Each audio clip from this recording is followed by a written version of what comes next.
Welcome to The Craft. I'm your host, May Globus. This podcast is a collection of intimate conversations on artistry, mastery, and life with talented, passionately curious creatives and entrepreneurs. Most are dear friends, some are those I've admired from afar. I hope you enjoy these conversations, this exploration of the humanity that connects all of us, as much as I do having them. Thank you for being here and for listening.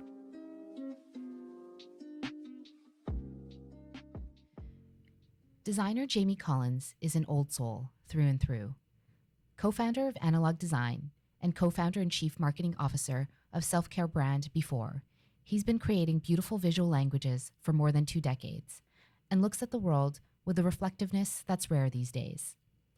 Jamie grew up in the tiny town of Labrador City in Newfoundland, spending his childhood contemplating nature when he wasn't skating, snowboarding, or drawing cartoons. His chapter on the West Coast started with landing his dream job, designing for Option Snowboards, and continued to unfold from there, from joining creative agencies to eventually starting his own. In this conversation, we explore diversity in design and the creatives inspiring him lately, what he's reflected upon about himself this last year, his take on what spirituality looks like for him, the creative process his agency team goes through, what it means to live a good life, and much more. Please enjoy this expansive conversation with the calm, collected, and thoughtful Jamie Collins. Jamie Collins, welcome to The Craft. Hi, May. How are you? I'm pretty good. Yeah, today was good. Yeah? How are you? It's a gorgeous day out there. Oh, yeah. It's so nice. I'm so pumped to be here. Yeah, I'm glad to have you on. Absolutely, yeah. I've been such a huge follower since you started it, since I saw you first post the initial episode on Instagram, and I love what you're doing for the community and how everyone can kind of find commonality in all of the stories. It's fantastic. Yeah, thank you. Thank you for being, a regular listener. It means a lot. Word. So I was trying to pinpoint when we met. I know it was a number of years ago, but we were saying earlier we couldn't really remember the exact moment, but I think it was events/mutual friends, and also your business partner and yourself used to come into Rennie, or you probably still do. It's where I used to work. And that's right. We would cross paths there. Yeah. Yes. And then I do remember the day I was like, I ran into you in the stairwell, and I was like, Jamie, you need to be on my podcast one day. Yeah, absolutely. Yeah. I think that was like a year and a half or 2 years ago. At least. Definitely. The time, Marcus and I started Analog in 2015, and I think we started coming for regular visits at Rennie shortly after that, so I can't even really pinpoint when that was, but I remember that exact moment. Yes, yeah, absolutely. Yes. And I remember you having us in as well, just to briefly talk about the brand and sort of, where Chris was heading with things, and it all just sounded so exciting. Yeah. It was an exciting time. Yeah. So let's take it back. Sure. So you grew up in Labrador City in Newfoundland. That's right. Okay. So that must have been really idyllic and quiet. What was that like, and what's your family like? I wouldn't change a thing about my past, and I guess I'm very fortunate that way. I was a really creative kid, and I guess even from kindergarten was sort of creatively inclined. There was a running joke with my mom and dad that my kindergarten teacher had told them that he was the only kid that had ever colored inside the lines so well. So I think that's kind of where it all started. But growing up in Labrador City was fantastic. It's a small mining town of about, maybe at that time, about 10,000 people. I think that's whittled down a little bit, but it was fantastic. It was an iron ore mine, and my dad and my mom, both growing up in Newfoundland, migrated to Labrador, much like a lot of Newfoundlanders at that time. Great work, very isolated, so they were paid quite well for picking up and starting a new chapter in their life and working in the mine, but.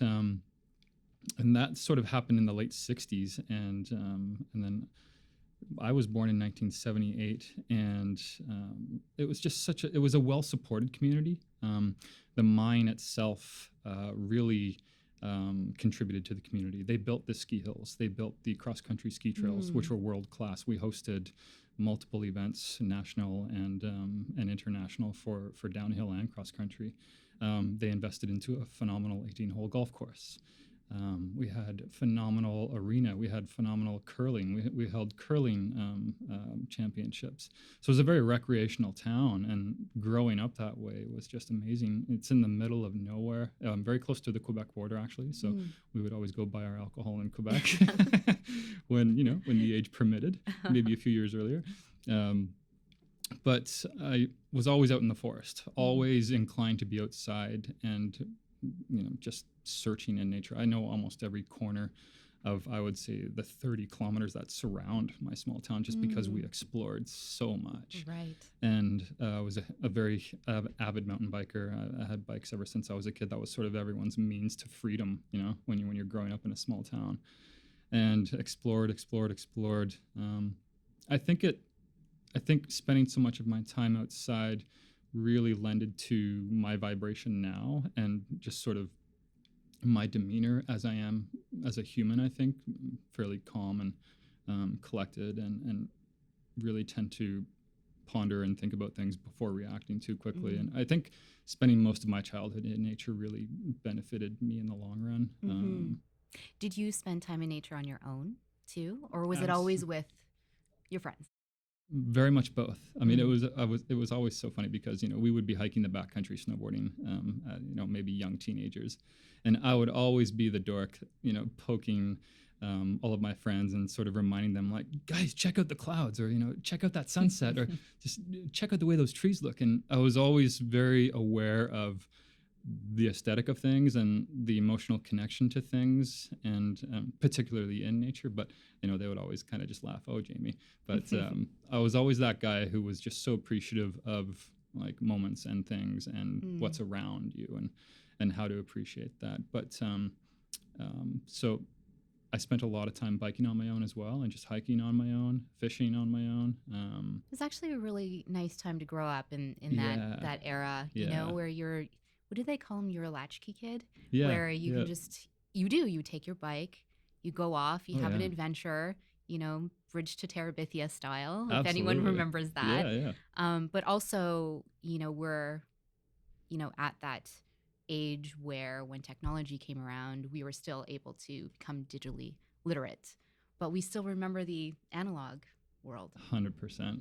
Yeah. I mean, there would be days where we woke up, me and my good friend Lee at the time, we would wake up at 7 a.m., pack our backpacks with sugar-filled snacks and hop on the bikes, and we would pick out a different lake to go to. It may be 3 hours away, but we would get there. We would fish for the afternoon, maybe come up empty-handed, maybe not, and then show up, dusty and dirty before sunset, and mom and dad always just kind of trusted that we would be okay.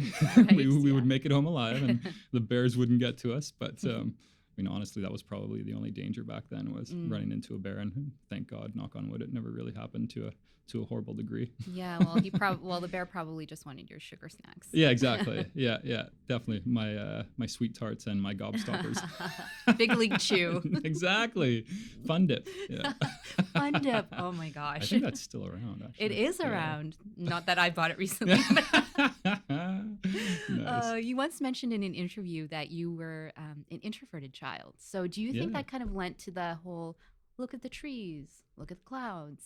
I think so. Yeah, certainly. And I've really learned to celebrate my extroverted side in my professional part of life and in my relationships. But certainly started as an introvert, and I still really celebrate that. I think part of that is what got me through COVID as well. But absolutely, I think I was always happy and content, just with art supplies on my desk in my bedroom, and I would make a good day out of it every day. And you drew cartoons, no? Cartoons, comics. I would study, Spider-Man and all of his homies, and just redraw and kind of hone that in. I was never a good real, I couldn't look at myself in the mirror and draw myself. I couldn't look at my mom or dad or my sister and attempt to draw them. I was never a realist creator. But I was, I could hold myself together drawing comics for sure. That's pretty cool. Yeah, definitely. What about mom and dad? What are they like? They were unbelievable, and they still are just such the greatest parents. Again, I'm just, I never take advantage of that, and I'm always so blessed and happy that they've always been there for me. My dad, again, was a welder for 35 years, and he's such a well-mannered, steady man. You know, he was always the guy walking in. It was great because as a teenager, after my first year of college, I actually got to spend a summer in the mine working as a laborer, and just sort of tooling around doing different things wherever we had to work that day. And every now and then I would cross paths with my dad and kind of just see him in his element. And he was just such a well-respected person in his community and as an employee. And I think people really looked at him as just a very level-headed person, a very calm person, put together, and just such a hard worker, you know. And he just had such a great demeanor to him and a good vibration to him. And I think that obviously rubbed off on me as well. But and he always just really thought about things before reacting, and I like that a lot. You know, he's just he's always been such a role model for me, and you know, quite understated, quite soft-spoken, but extremely smart. You hand him a book of New York Times crosswords, and he will whoop anyone's ass. Like it's unbelievable. All of his information is there. Sometimes you just have to pull it out of him, but. Those aren't easy. Yeah, super brilliant person and really good with his hands. You know, he built, you know, both of our homes that I grew up in, and then the home that my mother and my dad retired in. He helped build that with my mother's brother.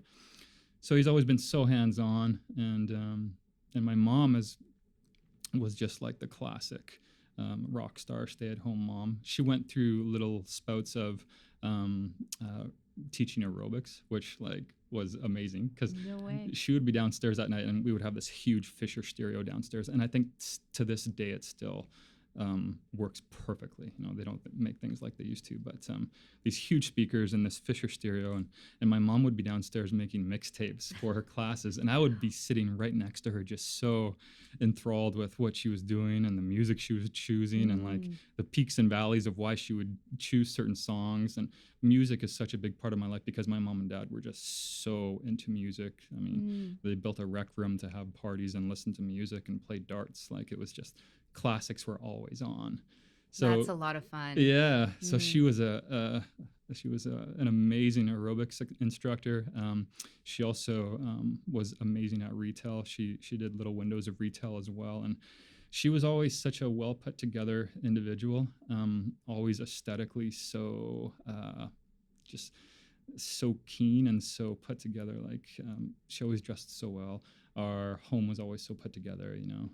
The living room always looked, you know, spot on. And so she rubbed off on you too. So I think I got 50-50. Yeah. Yes, like, yeah. You know, You're an even split. Yeah, which I'm so thankful for. You know, I've got phenomenal qualities from my dad, and I've got, I think, my taste level and my aesthetics from my mother, 100%. Like, I've loved clothing ever since I was 3 or 4 years old, and I remember, I still laugh at it, and I can still remember this sweater as plain as day, but there was one sweater that I just completely hated as like a 4-year-old, and I remember my mom putting it on me one day, and just the feeling that I had when she put it on me, I can still remember. But I've always reacted, I guess, to things like that, and to sort of clothing, and like what makes you feel good and what doesn't make you feel good. And she was always just a really big leader in that part, and again, so well spoken.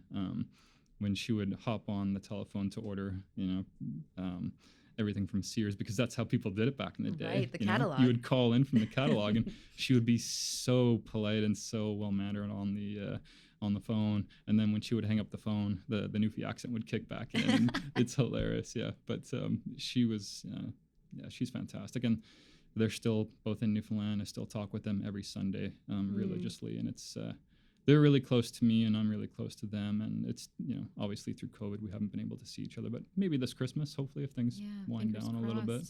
Yeah, I hope so too. My family's in California, and so it's been a bit for me as well. 100%. Fingers crossed. Definitely, everyone needs a big long hug, a family dinner, yes, and just some downtime. Some family laughs too. Yeah. Inside jokes. 100%. Great. Yeah. And just after that, sit on the sofa, watch a movie, and have a beer, and like simple things with good people. Looking forward to a lot more of that in the future. Isn't that what life's about? 100%. Yep. So you grew up skateboarding and snowboarding, and you were inspired by Burton and Zero and DC Shoes. Do you think it was the culture of these brands that really kind of interested you, like the way that these brands built culture around them? Yeah, absolutely. I think growing up, I tried lots of different things. Played basketball. I golfed a little bit. My dad was a really good golfer, still is, and I obviously did a lot of mountain biking, and that's still pretty close to me. But in probably in like mid-grade 8, I started to skateboard. I got my first skateboard, and everything just changed right there. Like I practiced every day in front of my house how to ollie up this tiny little sidewalk, and once you nail that, you're like, okay, what's next? And then slowly honing in my skills, and then meeting new friends doing it. And a lot of those friends that I made in grade 8 and 9, I'm still very good friends with to this day. Some of them are back in Newfoundland, some of them are across Canada in Toronto and Calgary, but still really close with them. And we drop everything if someone needs somebody, and we're there for everyone. And so I feel like that as soon as I discovered skateboarding, that led to snowboarding, which again became such a deep passion for me. And those two activities, I wouldn't really call them sports. They're just such models of expression and really platforms for people to be able to find themselves and express themselves in creative ways. Because they're such aesthetically driven sports. I mean, you look at the best skateboarders and snowboarders in the world, and it's not just because they can kickflip a 30 stair, it's because they make it look so damn good, Right. And there's just such a style element to both of those sports. And when I discovered those, I just completely fell in love, and it sort of set the rails for my path forward to this day, because I made a lot of my decisions as a teenager and going to college based on where I could snowboard, where I could skateboard, where I could do that the most, and still facilitate studying and going to college and going through that chapter of life as well. Right. And then after finishing design in Kingston, Ontario, I did a brief visit in Halifax, and I literally made that decision just so I could go skateboard with my friends. Wow. Well, you followed your passion. Yeah, it was hilarious because Mom was like, "You need to go to where the jobs are," and I'm like, "No, I think I'll go to Halifax and go skateboarding." So that was fun for a year or two, but then I always knew I wanted to be out west, and moved out to Vancouver to work with Option Snowboards, and that was a dream. That was a dream job, right? Total dream job, and it was really funny because, again, one of those pivotal moments in life where things just come together. I saw the job posting, and I said to myself, "There's no way I'm going to stop until I get this job." And I snail mailed my resume, I emailed it, I faxed it. I did everything I could to try and get this in front of someone, and I didn't hear back for a few weeks. So I said, screw it. Okay, I'm going to pick up the phone and call somebody. I got through to reception. She was delightful. Stacy, a good friend of mine to this day, and she was kind enough to put me through to the art director, who was John Colvin at the time. And I chatted with John, and I asked him, "Hey, have you seen my resume? Have you seen my portfolio?" And he was quite frank of just like, no, I don't think your name rings a bell. And so I said, okay, well, I had spent the last month or two working on a personal portfolio website, most of it just fictional work, just stuff I had made up, a lot of it inspired from skateboarding, snowboarding, and different cultures like that. And he went to the website and he was like, okay, perfect. Let me take a look at this. And Kevin Sansalone is standing right next to me, and Kevin was one of their most notable pros at the time. Fantastic guy. And they both looked at the website, and John called me back 10 minutes later and offered me the job on the phone. Wow. And I, to this day, I'm still so grateful of that handout and that opportunity that he gave me on a whim, and just trusting his gut, and I often do that on my own too, is really trust your gut with big decisions. But that changed my life because it got me to BC and ultimately led me to a really, really enjoyable life here. Right. Yeah. So tell me about starting your own agency. You had two, right? Yeah. Prior? So I worked with Option, and that was a phenomenal job for about 3 years. And a dream job for any young designer, because you're working in print, you're working in digital, you're working with snowboards, you're working with bindings. And they also had a sister company called NFA, which was the clothing side of things. So we worked with clothing, hang tags, presentation centers, trade show booths, you name it, we worked on it. Did that for a few years, and then got an opportunity to go on my own and started a small company called Manicomio, and that was with a friend at the time. We did that for a few years, and then we separated ways, and I went to work with Braun Allison in 2006, I believe, and that's actually where I met my business partner today. Marcus actually hired me in I believe it was 2006, and I worked with them for a few years until the crash, and then did a really good stint with Toolbox until about 2014. And then finally went on my own again and had a great opportunity to work with some new clients. And Marcus and I had always kept in touch after I left in 2008. We always had a lot of commonality, and he's a fantastic person, and we've always had a really good rapport together and a really good respect for each other. So we kept in touch. He had left Braun Allison, and we thought, maybe in the future, if there's an opportunity to work on a project together, let's try it out. Because we both knew each other so well and knew our skill sets so well. And Station Square, the last phase of Station Square was happening with Anthem and Beatty, and they brought Marcus in to work on that project. And that was and these are real estate projects. Absolutely, yes, exactly, yes. Mm-hmm. And that was the last two towers that were being built in Metrotown, and one of them was going to be built by KPF, which is a globally renowned architect in New York, and they do phenomenal work. And so Marcus and I partnered up to work on that because it was quite a substantial project and needed quite a few hands. And it was a wonderful experience, and we nailed it. We had a great time working together, and we decided to start an agency, and we threw around some ideas. And originally we were going to call it Untitled, because I loved the idea of artwork hanging on a wall in galleries that are untitled, because it's so open to interpretation, and purposely so. But we couldn't get the name registered in Canada and NBC, so our default was Analog, and love that as well, because it essentially it all comes down to working with your hands and really just slowing down and thinking about details, and being able to deliver on details and create details and really live by details. So we started that in, I guess, mid-2015. It's so hard to believe it's been almost 6 years, because he's been through partnerships, I've been through partnerships, and we've really made this one work well. We have such a great respect for each other, and really understand each other's skill sets, like I said, and just how we can make this work efficiently. It's been fantastic. And like you said, we're predominantly based in real estate. I would say 80% of our portfolio is in real estate. We do dabble in some packaging as well, and some corporate work. We're actually rebranding quite a few developers right now, and we've worked with several interior design companies and rebranding them.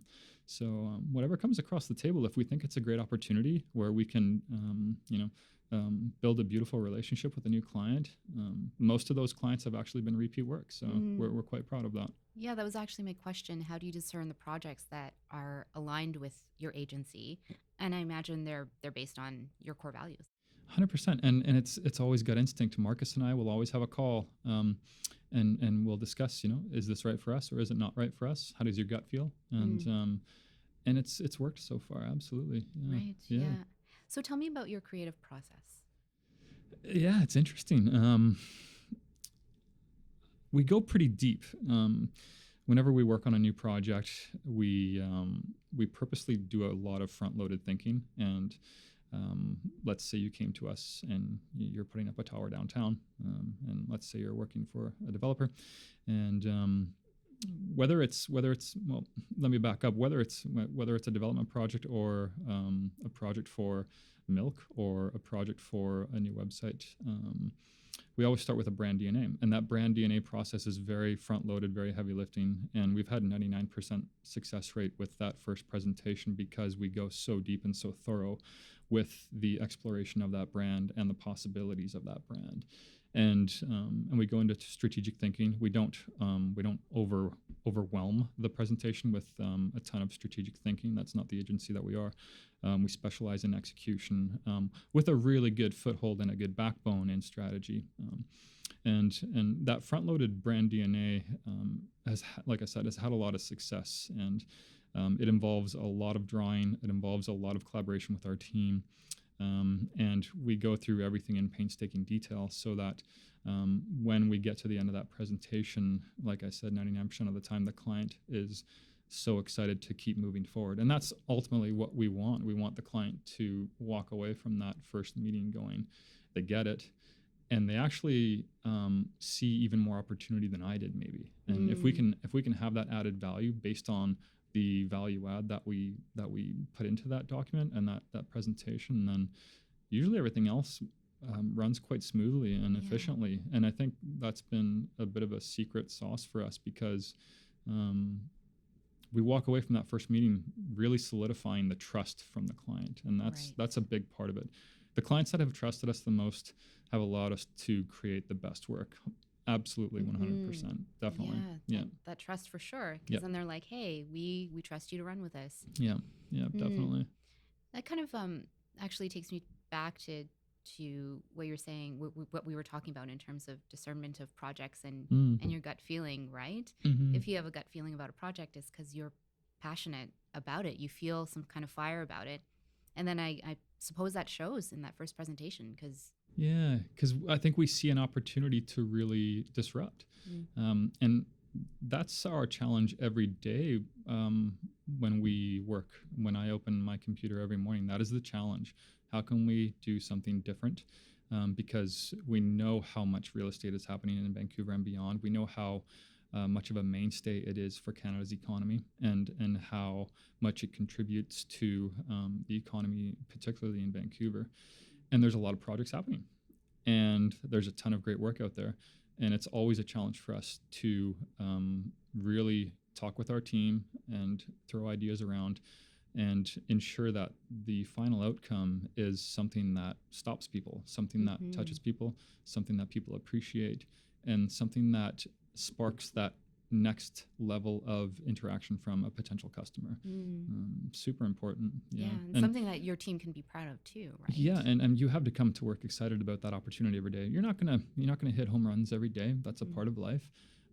But you also just have to find ways to get excited about it, and instill that into your team as well, because we really try and mentor our team to think big, without too many walls up, without too many barriers. Because if we see a great idea, we're really going to try and make that happen, and then inevitably try and sell that to the client as well, because we see the opportunity. It's not just for us to be creative, it's because at the end of the day, we know that that is going to facilitate the goals of the client and the needs of the client, whether that's selling nut milk or whether that's selling condos. Why do you think design is so essential, and how has your approach evolved over the years? I am fascinated with the law of attraction, and that is so, I think, pivotal in design. A lot of people don't go beyond the and that's generally speaking, most of us don't really go beyond the surface level of why something looks cool or reacts, or why you react in a positive way to something, or why you walk by a window and you're looking at a beautiful display in that window, and it's just so creative and so cool, and it just inspires you, just makes you feel great, it makes you want to do something or just feel something, and it pulls on an emotion inside of you in some way that you didn't really expect. I love that part of design, and as far as an evolution of that, I really want to ensure that all of our work is at a high quality where it does emotionally connect with people. I think that's one of my main goals with anything that we work on, is that it emotionally connects with someone. But it also has to do it in a very aesthetic way, based on that buyer profile or that customer, of what they're looking for. So designing makes you come alive. 100%. Yeah. It's funny. Like, I actually so my design course is 3 years. And in the first year, I almost dropped out. Like, I finished the first year and I thought, I don't know if this is for me. And I actually applied for an animation course in Ottawa. And I'm really happy I didn't get into that animation course, because I came back and finished design and fell in love with it after the second year. And I don't know what I would have done if I didn't finish design, because I just feel like it's such a part of me. It's a part of who I am. It's a huge part of how we all get to express ourselves. I just can't imagine doing anything else. I really can't. I love brands. I've always been enamored with brands, and like you said, from the skateboard days, even from the early days of Nintendo, and thinking about how those things affected me, and just always being aware of what a brand does, and how it talks to people, how it inspires people. Those things are big questions that are always fun to try and answer. I'm curious about what you said. Excuse me. I've been waiting to do that for a while. I was just waiting there. Apologies. The editing process will be fun around that one. Something you said about you fell in love with design in the second year. What do you think it was about the second year? It's a really good question. I think I made the connection that the things that I love to do, snowboarding, skateboarding, sports, fashion, clothing, streetwear, I started to make the connection that I can maybe bridge those two worlds, or apply design to my loves for those worlds. And that completely turned on a dime. We got through all the technical training and all the foundational training, which was super important, of teaching students how to think with their brain and how to really execute ideas before you have tools in front of you. And the computer's just another tool. And really think. And then after that, and after we started to play with a few projects and play with color and play with typography and really get into, I guess, a deeper exploration of what we can do with all of those tools, then it sort of clicked. And funny enough, I was just on a call yesterday with my college, and it was a call with the curriculum organizers on how they can sort of stay up to date and modernize the curriculum for the college. And that was a really great Zoom call, and was very honored to be a part of that. And it's great how that all comes full circle, because I may not have even finished the course. So life is so funny that way. Yeah, life comes full circle like that, doesn't it? It really does. Yeah, it's a beautiful thing. Yeah. I really wanted to ask this question because I'm very curious about this. Do you believe the industry is inclusive enough, or do you think there's more space for diversity of perspective and how that's communicated aesthetically? Oh, 100%, especially now. Yeah, absolutely. I think diversity is so key in how we think and how we embrace community, how we embrace cultures, and I want to see more of that. I want to see more flavor in things. I want to see more attitude in things. I think we've become somewhat politically correct in North America, and I was having a good chat with another gentleman the other night about this, but I feel like the walls of expression are somewhat coming in on us a little bit, and I think there has to be more voice. There has to be more freedom with voice and more creative with that. And I think, whether it's in politics or whether it's in culture or whether it's in current events or whether it's for human rights or animal rights or anything, I think there is certainly room for more diversity, to answer your question, 100%. And I would like to see more of that. And I'm not quite sure how that happens, but yeah. I think diversity makes everything better. It makes food better. It makes art better. It makes music better. It makes pop culture better.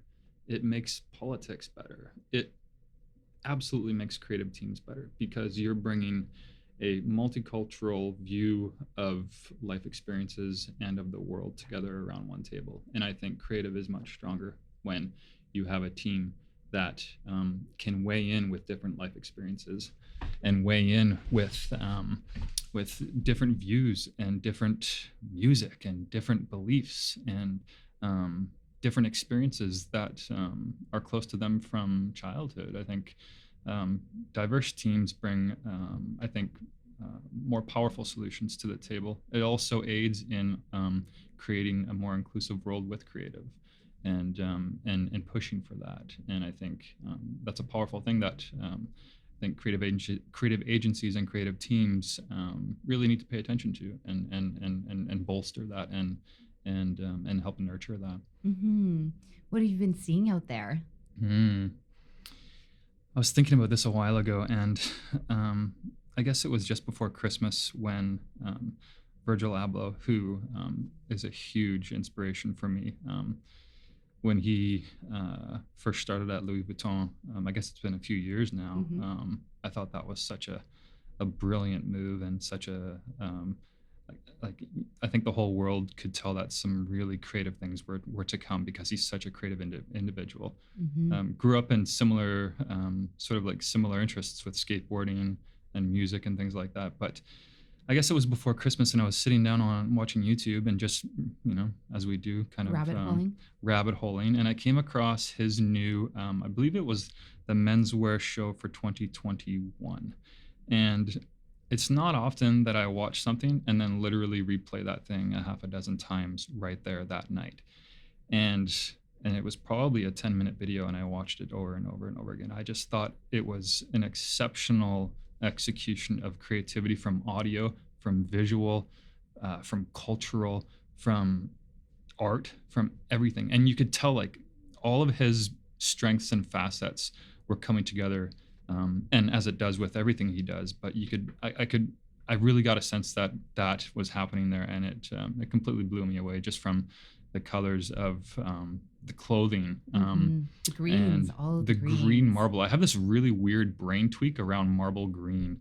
When I was in Florence, there was a bathroom that was in the hotel room, and it was all marble green, and it kind of just tweaked my brain. And I don't know if it's from a past life or something, but it's a really interesting kind of like it's always been very like it always has a little tweak in my brain, and I don't know why, but I just thought it was so captivating and such a great expression of creativity, something totally new that I hadn't seen before.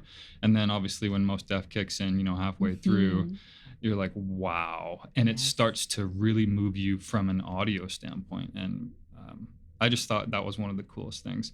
I also love everything that Jerry Lorenzo is doing from Fear of God. I think he's brilliant. There's a reason that he's basically shaping the entire Adidas basketball line now, because he's so talented. I love all of his silhouettes and what he does. Super creative, right down to the art direction of his photography, and how emotive it is, and how it takes you away to a different world. And ultimately, that escapism and that inspiration is, I think, what we all look for to some degree, and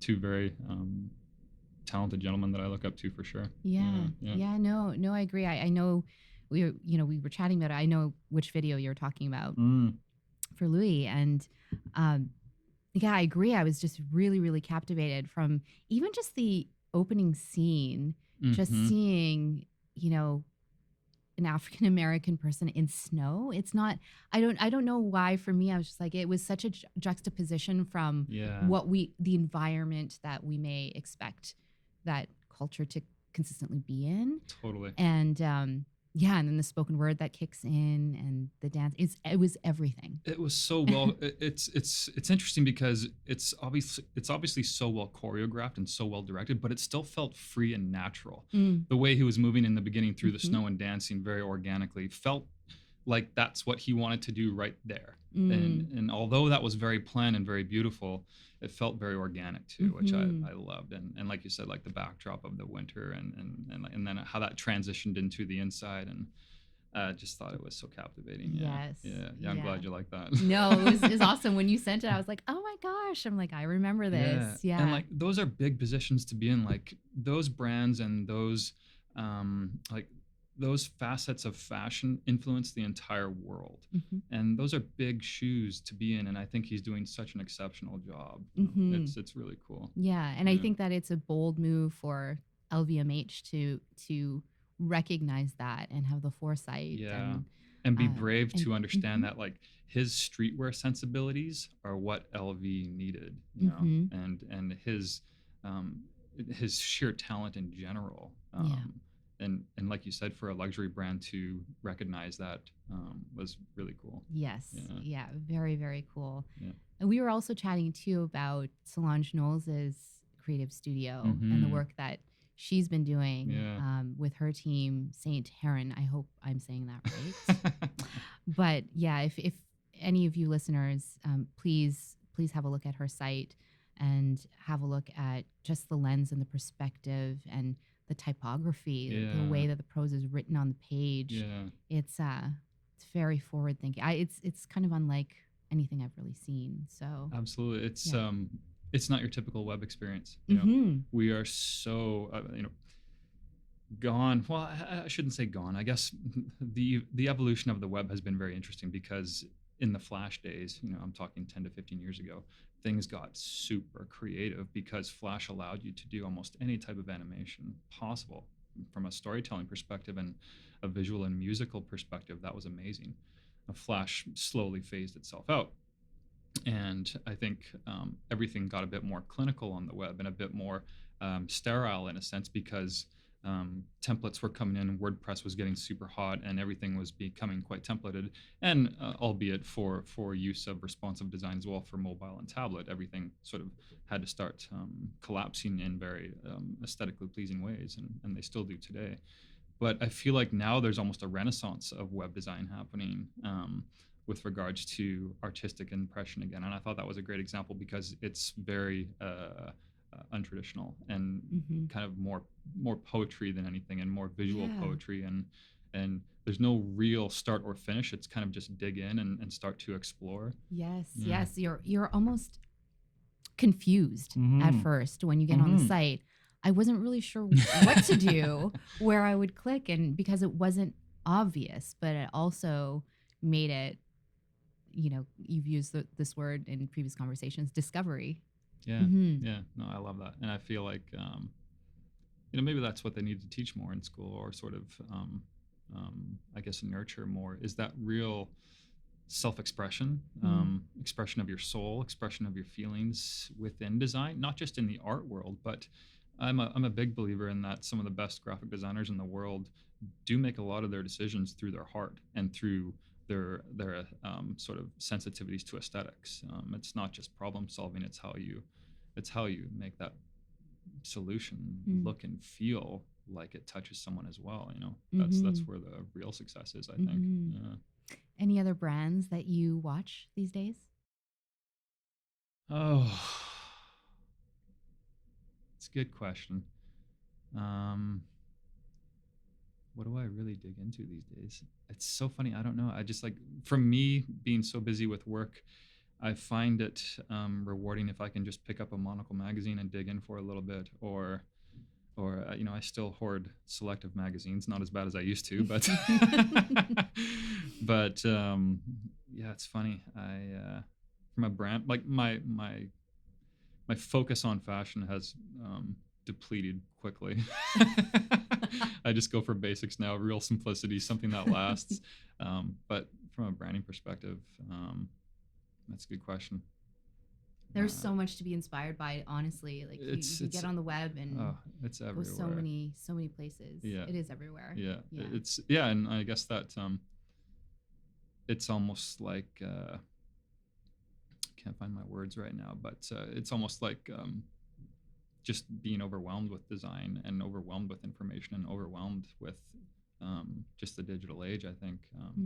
And maybe I've pulled back a bit for that reason, just to sort of really enjoy the roses again and enjoy fresh air again. But certainly, we all certainly have our dwell time on Instagram, but I think a large part of my free time now is spent, taking Zoe out into the forest, or going to sit on the beach for an hour. And I guess those things shift as you get older. Yeah. I mean, I think you said the word flavor. Yeah. And I remember a number of years ago, I don't know if you follow Jessica Walsh, but she was with Sagmeister and Walsh. Yes. And, she started her own agency. Yes. And she had, posted some work that she did with a client in India. Okay. And I just remember thinking, like, wow, it was just so bright and full of life. It reminded me of watching a Bollywood movie. Yeah. But it was a drink. That's cool. Yeah. And I thought, wow, that is such a different kind of design. I don't even imagine that I would have seen that here in North America. Yeah, she's very talented. I followed along the whole love story of her and this other Timothy Goodman. Yes.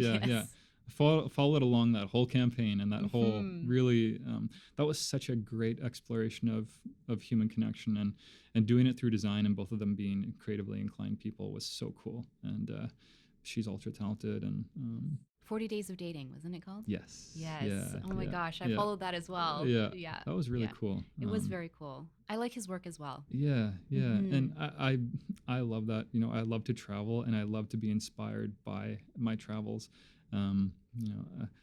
After being in Positano, I just wanted to apply bright colors to everything that I do. And those are the beautiful things about travel, and meeting new people, meeting new cultures. When I went to Barcelona years ago, it was a shock to me that at 12 o'clock at night, families are outside having dinner. It's their first meal, and it's midnight, and there are kids running around laughing and playing, and parents are having the greatest time talking to everyone around the city block, and it's so full of culture and life. It's life. And that really made an impression on me, and it still does. And I think that's, I love to travel for those reasons, because it really lights a fire under you, and you bring those experiences home with you. And hopefully, in my world, hopefully I can inject them more into what I do, and open people up to that variety and maybe something different. And travel is so key to it's so essential. Everything in life. It really is so essential. I remember going to Bali in 2015, and I made the intentional choice that wherever I was staying, that I would stay in sort of more of a local area. My Airbnb was always like near a village or whatever that is, and that showed me so much life. I met so many locals. I got to see how Bali really is. And then I remember the last 2 nights I stayed in hotels, the W and I think the Fairmont out there. And I remember being at the W, and it was a beautiful hotel. And I just thought, I was looking at people and thinking, man, these people probably have been here a week, but they have not experienced Bali. No, exactly. Because they've stayed in this hotel and they haven't seen the life. Yeah. So two very different methods of traveling. Yes. Absolutely. There's room for both. I agree. Yep. And like immersion into culture and being brave enough to do that is, you will have the greatest human connections that way. Yeah. That's a great word, actually, immersion. Yeah. I'd like to use that one more often. So we were catching up a few weeks ago about the last 14 months of our lives, and you had a year of major self-reflection. Yeah, obviously. What are the most surprising things that came up for you, for yourself? Yeah, yourself. It's a great question. I've certainly coped through COVID with a lot of Wim Hof and tattoos. In all seriousness, I guess I've gone through some personal things, and there's certainly been a lot of challenges coming out of that, but adversity as well. I've really that was certainly one of the hardest years of my life, and anyone that's close to me will tell you that. But I think I've also grown the most that I ever have in my life, and really consciously wanted to do that. I read a lot of books. I listened to a lot of podcasts. I really built a lot of structure in my day. And my dog, obviously, bless her heart, she's honestly the cutest thing on the planet. But she really helps with that structure. I wake up in the morning and take her for a long walk, and I throw on the Monocle, daily edition, and really catch up on current events, and then come back home, make breakfast, feed her, and then dig right into work. And then at 5 o'clock, I drop everything. I work out 5 days a week just to, maintain a sanity level there and use your body. I've tried to eat a lot better and really focus on that part of my life.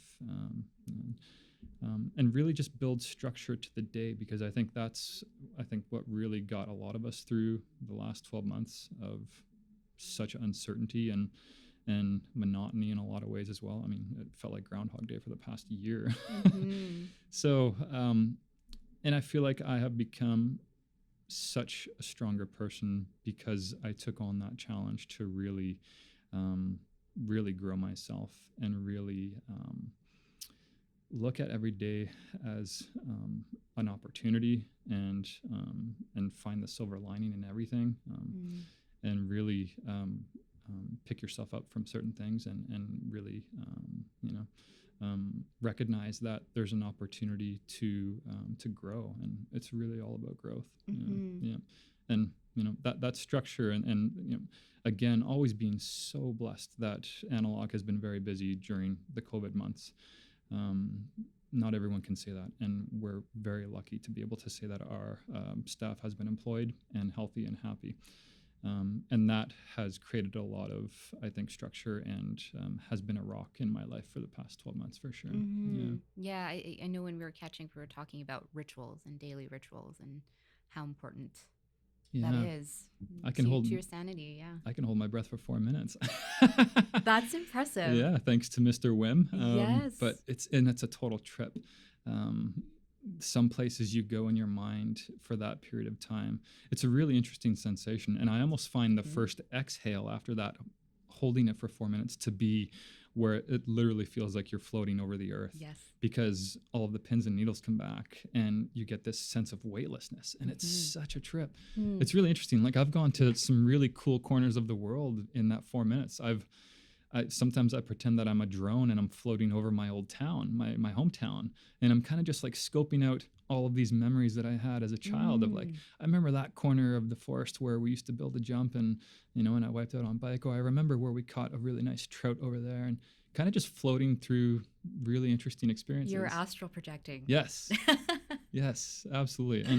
And, like it or not, I really believe in that stuff. And I think that style of oxygen exertion and overloading your body with oxygen can have really interesting effects. And again, that's been a big part of my routine. Totally. Oh, yeah. So a few years ago, I was in Ucluelet with a few friends, and my friend Roy was really into Wim Hof. Okay. So one day we woke up in the morning, we rented this beautiful place that had a huge patio. Nice. And he was like, "Okay, ladies," because it was just him and the ladies, his wife, and then me and another woman. Yeah. And he's like, "Get some blankets." We're putting the blankets out on the patio. And he taught us how to do Really? Wim Hof. Cool. And I remember thinking after we did it twice. Right. The first time, I couldn't believe how long I could hold my breath for. It's surprising, hey? It is so surprising. Yeah. I think it was between 2 or 3 minutes, which, I never thought I could do that. Yeah. But I think the more surprising thing to talk about the oxygen in your body was I felt for that entire day, my vision was like superhero vision. Like everything was clear and crisp and bright. Yeah. Yeah. It's so cool. That's so awesome. Do you still practice it? Or? No, I've done breath work since then, Yeah. But not that particular kind. Right. But I'd love to do it again. Yeah. The one thing kind of Wim Hofy that I do is the last 10 to 15 seconds of a shower, I'll turn it super cold. 100%. And now I can't imagine not doing that. I know.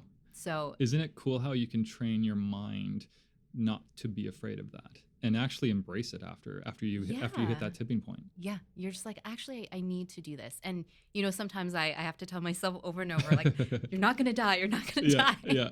But it's that whole fight or flight thing, and you train your body to almost acclimatize to that. And I feel like that has beneficial effects for a lot of other things in your body and your immune system and the way your body reacts to things. Yeah, absolutely. So many of us don't take full breaths, right? So I think there's something about that method, because when you're tense, you're shallow breathing. You're not belly breathing, which is really what you're supposed to be doing to, just even from a biological perspective, be feeding your body with what it needs, the oxygen. And we do it all day. We sit there sedentary and we take tiny little breaths. Yeah. And it's kind of scary when you think about it. I know. Slowly killing ourselves. Yeah. Time is fleeting. Oh, it's so fleeting. There's a question that I wanted to ask. You had mentioned spirituality, and I wanted to know, are you spiritual, and how does that manifest for you? It's a great question. For me, I think the world in general and Mother Nature in general and nature in general is, I think, where I find my balance.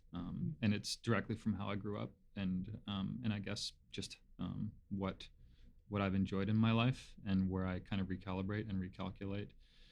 And really, there's a reason every study coming out now will tell you, with regards to self-care and mindfulness and mindful living, is spend time in nature. It's one of the easiest, simplest things you can do. It doesn't mean that you have to have this massive regimen of routines. It means just go walk in the forest for a half hour. And sometimes those subliminal pleasantries will come through in huge effects, so I guess I find a lot of my spirituality just under the stars and in the forest. And I guess, sort of away from the franticness of day-to-day life. Yeah. Yeah, Nature is your church. 100%. Yeah. Yeah, definitely. And I think it actually plays a lot into our work as well, and maybe that's why I was always driven to the West Coast, because of, the Pacific Northwest is just stunning. It plays into a lot of the work we do, whether it's real estate driven or product or packaging or corporate. It's funny how our environment here always plays a massive role in telling that story, Mm-hmm. albeit in new ways, and that's up to us to be able to discover those ways. But Yeah. yeah, yeah.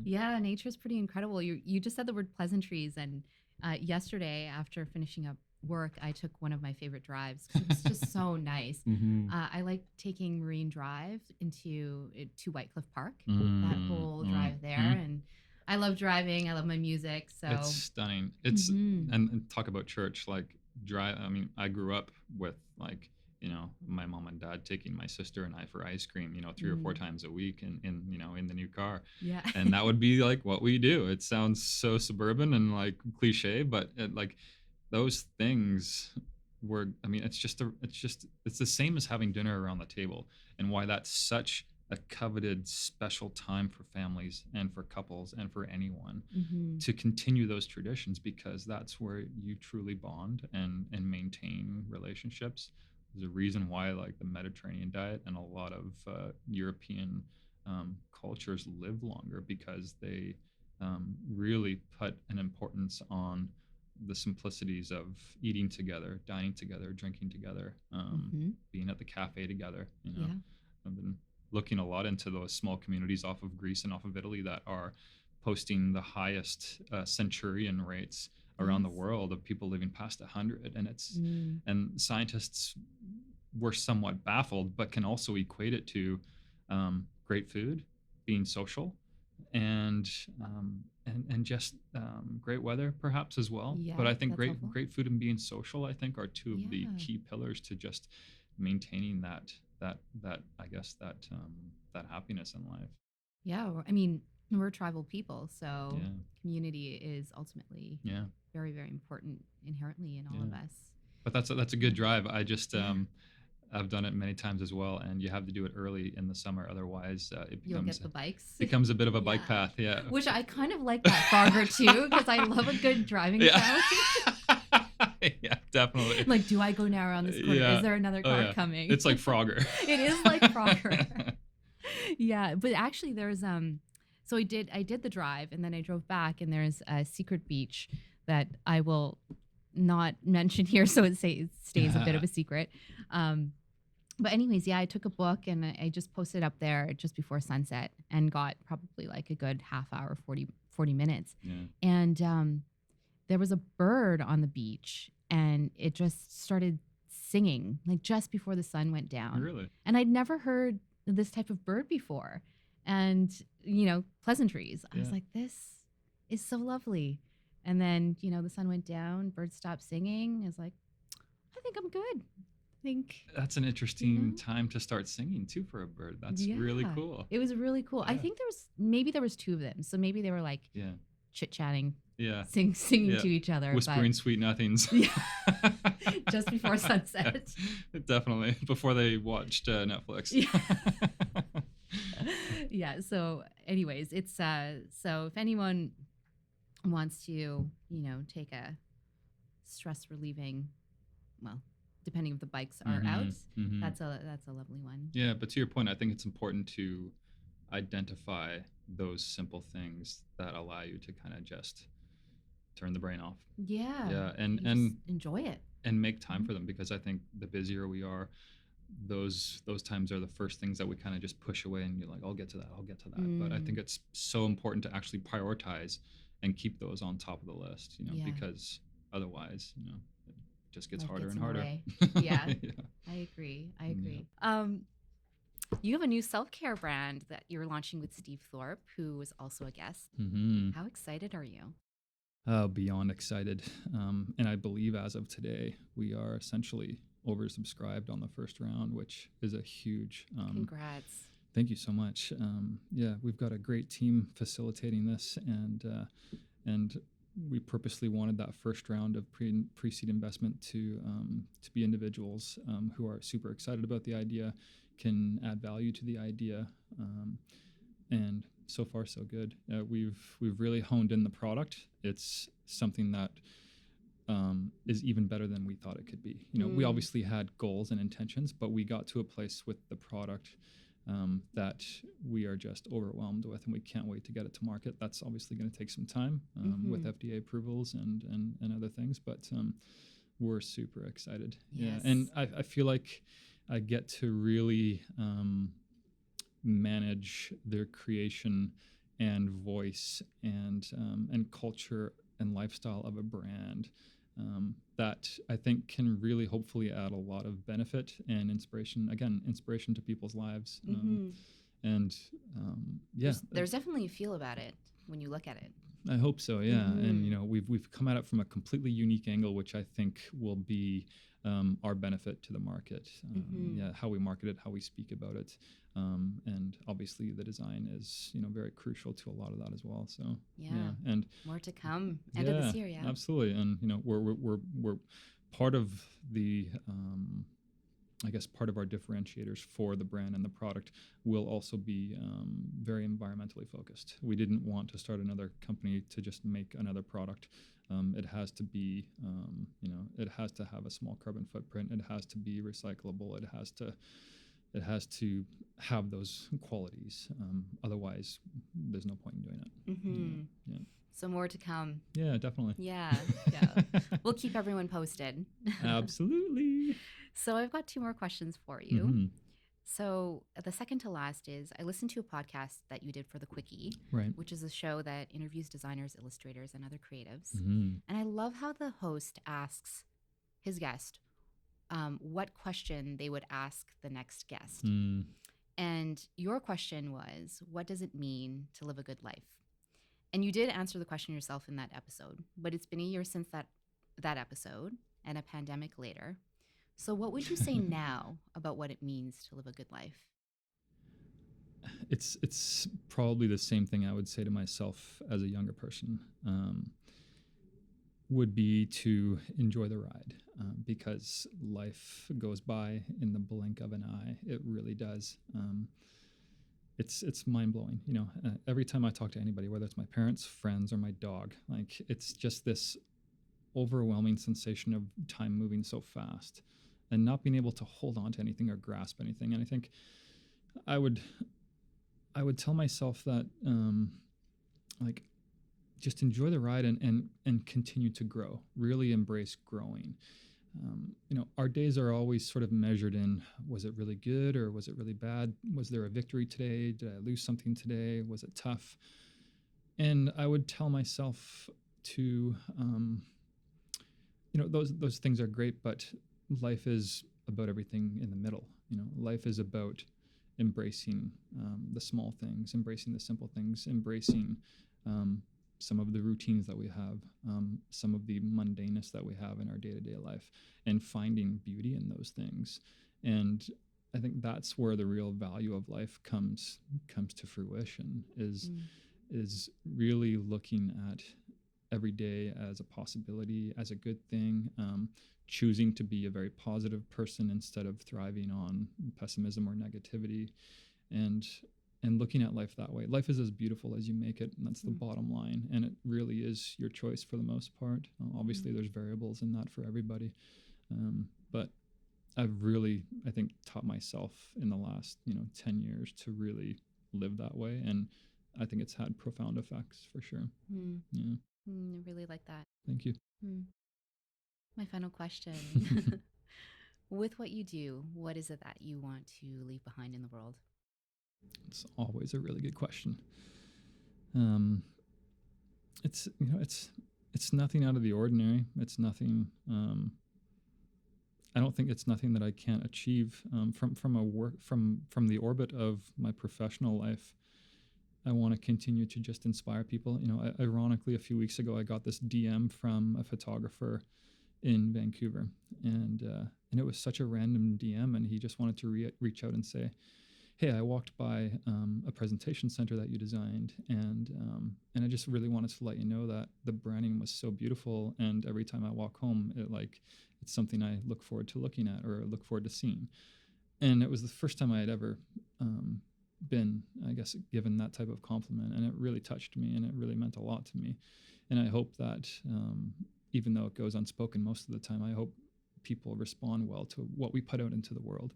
And a lot of the time it's just for a fraction of time. A lot of these projects sell quickly, or a lot of these things aren't available everywhere, whatever we're working on. And I just hope that everything we put into the world from a design standpoint, aesthetically, I just hope it's inspiring and just makes people sort of feel something or appreciate it. I think from a personal level, I'm looking forward to being a father in the future, and I'm looking forward to hopefully being able to show my kids how to live life through similar eyes with regards to really seeing the beauty in just making some coffee, seeing the beauty in, taking Zoe for a walk, seeing the beauty in cutting the grass, how good that smells. Obviously, there's a lot of exciting things to life, but it's also, I look forward to really intentionally instilling, I guess, a respect and a conscious sort of exploration and appreciation and beauty for life. And I look forward to hopefully being able to instill that in my kids. And then also I want to rescue like 100 more puppies. So.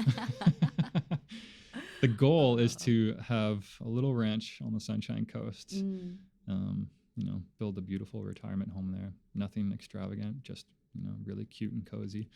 And, maybe have a few dogs running around in the backyard. Yes. Yeah, definitely. The good life. Exactly. That's the good life. Yeah. Well, thank you. Sounds pretty good. Yeah. Thank you for your time, Jamie. This was a pleasure. Thank you, May. It's a pleasure to have some FaceTime with you. Yes. It's not often that we've got to really be in front of people these days, and it's wonderful to be here. So thank you so much for inviting me. Yes. It's always a pleasure, and I'm excited to keep listening in. Thank you. Hope to have you back. Thank you. If you enjoyed that last conversation, be sure to check out more episodes of The Craft on Spotify and guest photo galleries on the website at wearethecraft.com. Thanks again for listening.